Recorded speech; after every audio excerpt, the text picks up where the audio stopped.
E aí, megalunos, beleza? Vamos para mais uma questãozinha agora do Enem, certo? De trigonometria. O problema das questões do Enem é que ela vem com muito texto, certo? Mas algumas não são tão difíceis, outras são muito fáceis. Uma ou outra especificamente realmente está um nível além, mas muitas delas não. Mas antes de a gente começar a responder, curte, compartilha, vai lá na descrição aqui que tá aqui embaixo. Clica lá no Instagram do Megaluno, segue a gente lá também. E lá vai ter todo o mapa mental para o conteúdo de trigonometria que a gente tá vendo aqui, ok? Então vai lá, olha, vê lá, se inscreve, tá? Aqui também, ativa o sininho, você vai estar ajudando muito a gente.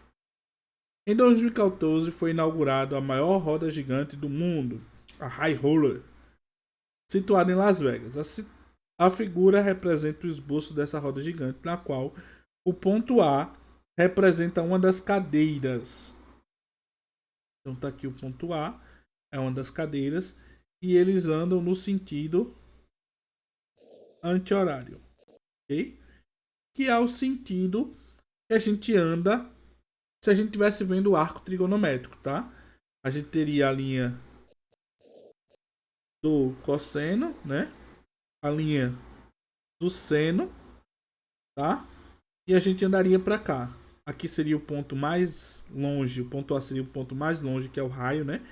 Que seria cosseno de alfa igual a 1, tá? Ou cosseno de x, podemos usar, igual a 1. E aqui o seno de x seria 0. Enquanto aqui o cosseno, nesse sentido, o cosseno diminui, então vai ficando menor que 1. O seno aumenta, porque ele sai de 0 e vai aumentando até chegar neste ponto aqui, que seria seno de x igual a 1, ok? Então, o bom é que ele vai seguindo o padrão, tá? O padrão do arco trigonométrico. Isso facilita muito. Então vamos lá. A partir da posição indicada em que o segmento OA se encontra paralelo ao plano do solo, rotaciona-se a high roller no sentido anti-horário, em torno do ponto O, seja até o ângulo determinado pelo segmento OA em relação à sua posição inicial e a função, ele diz aqui, e a função que descreve a altura em relação ao solo é uma função em relação a t. Após duas voltas completas, f tem o seguinte gráfico. Então tem o seguinte gráfico e ele diz: expresse a função da altura é dada por. Vamos lá, a expressão, né, que representa a altura é dada por. Primeiro, como a gente tem um gráfico em ondas, isso aqui pode ser uma função. Vou deixar aqui, né? Uma função seno ou uma função cosseno. Qual dessas duas eu escolheria? Lembra que quando eu disse aqui que o cosseno diminui e o seno aumenta até chegar a 1? Percebam que eu parto de um ponto inicial, certo? E eu aumento o meu valor para depois diminuir este valor e voltar a aumentar. Então, a minha função aqui é uma função em função do tempo. Não é nem do tempo, né? Do raio, do ângulo T, certo? Onde eu tenho A mais B seno, tá? De cx mais d, ok? Então, isso aqui é a minha função, onde eu vou ter que determinar quem é meu A, quem é meu B, quem é meu C, quem é meu D, tá? Para que eu possa ter a função que eu quero. Como eu sei que isso é uma função seno, eu já mato a letra B e a letra C. Já mato essas duas. Fica fácil porque essas duas não podem ser, porque elas são função cosseno. Se o meu seno de Cx mais D para início, que é o ponto A, tá? Que está paralelo ao solo, ele tinha que ser 0, tá? Só que ele não está em 0, ele está em 88.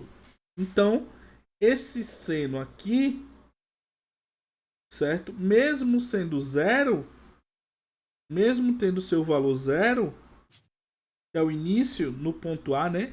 Deixa eu botar aqui. No ponto A, tá? Ele seria 0.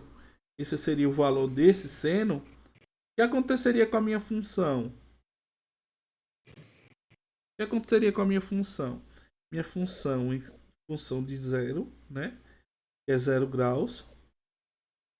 Ficaria A mais B vezes 0. Então a função em 0 graus ficaria apenas o valor de A, que seria a altura em A.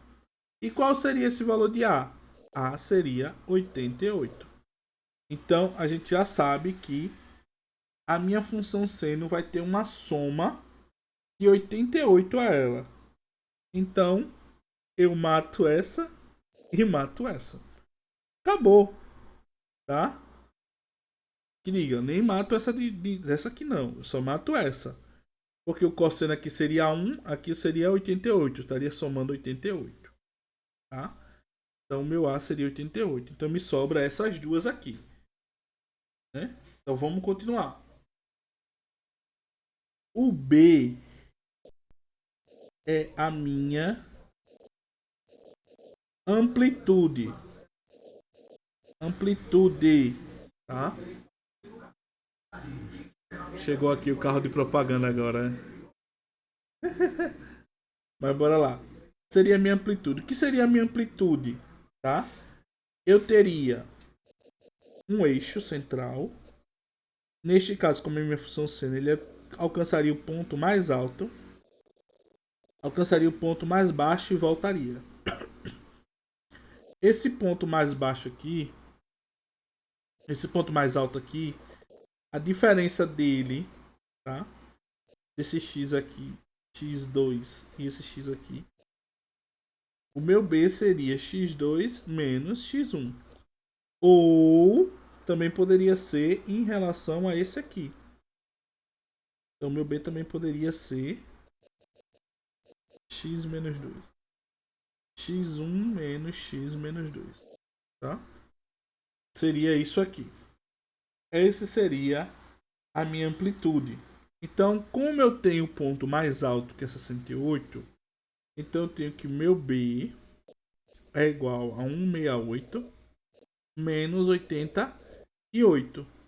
E daria 80. Então meu B é 80. Então até então a minha função tem essa característica aqui. F de t é igual ao meu A, que é 88, mais 80 seno de Cx mais D. Ok? Esse seria, por enquanto, a forma da minha função. Então, a gente mataria isso aqui. Okay? Me sobrando apenas este aqui como minha resposta. E realmente é ela.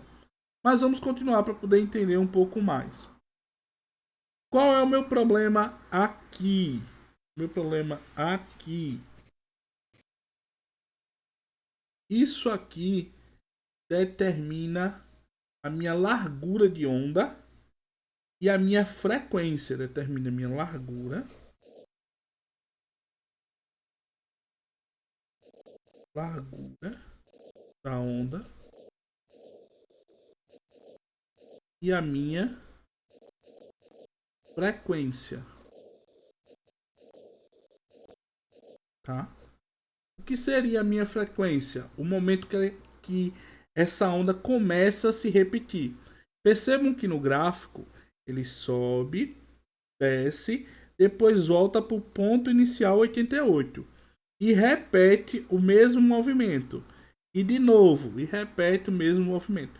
Quando é que ele começa a repetir? Em uma volta. Quer dizer que ele leva uma volta para fazer tudo isso.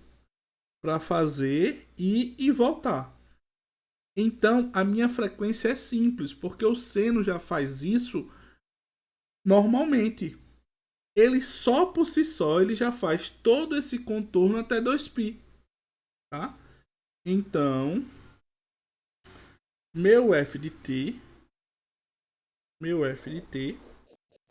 não precisa nem do C nem do D. Então eu teria 88 mais 80 seno de t. E aqui acaba a minha função. Eu tenho a minha função. E determina como ela anda em relação à altura. Tá? O que é que daria para achar mais aqui? Daria para achar isso aqui. Que seria 88 menos 80, que daria 8. E isso é verdade, tá? Esse seria o ponto mais baixo. Ok? Por quê? Porque realmente ela não toca o chão. A roda gigante não toca o chão. Tá?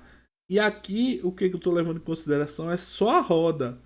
Lembre-se que tem aqueles carrinhos acoplados nessa roda gigante.